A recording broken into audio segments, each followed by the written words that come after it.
سلام، امیدوارم حالتون خوب باشه. من سجادم. شما تو چنل استیل اصلی هستین. اینجا کارگاه کوچیک منه که به لطف خدا دارم همیشه سعی میکنم کارهای بزرگ توش بدم بیرون. امروز هستیم خدمتتون با ساخت یه دونه میز اداری با قوطی‌های مثلثی. یه کلافش رو درست کردم، مونتاژ شده، جوش شده، سنگاش مونده. یه کلاف دیگه هم مونتاژ شده. بریم با هم دیگه جوشکاری این کلاف رو داشته باشیم.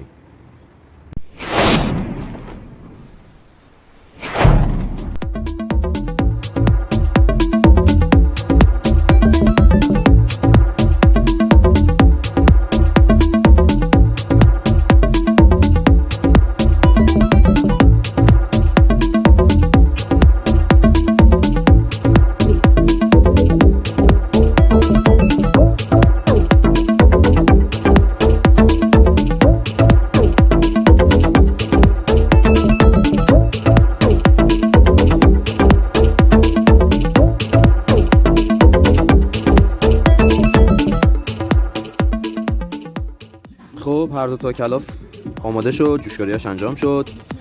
باید بریم واسه سنگ زدن و درست کردن کلاف وسطشون.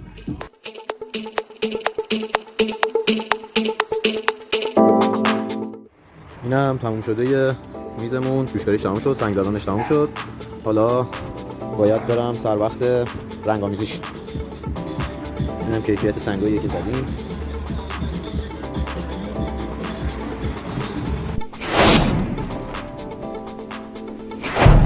یه شیشه داشتم من قدیم، اینو ساختم، یه دفعه یادم شیشه افتادم، بعد رفتم نت زدم، دیدم به صورت خیلی جالب و اعجاب انگیز این شیشه سایز فیت این میزه در اومده. این شیشه رو خریده بودم 77 در 1، بعد عادی 1.52 PVB سفید 5 میلی سیکوریت، فکر کنم شیشه 12 میله سیکوریت 12 میله. واسه یکی از پروژه ها بود. تراس پنت هاوسشو تقریبا 20 متر یا 30 متر 20 متر 25 متر فکر می‌کنم از اینا، از این شیشه های 10 میلی سیکوریت با پایه‌های اسپات استیل 30 سانتی کار کرده بودم. عکسش رو اینا پیدا کنم بذارم. به این شکل درمان خیلی نظرم خفن شد. میز اداری که ان شاءالله تا فردا خوش بشه. 2 دست رنگ خورده، 2 دست یا بیشتر حتی رنگ خورده. فردا خوشه و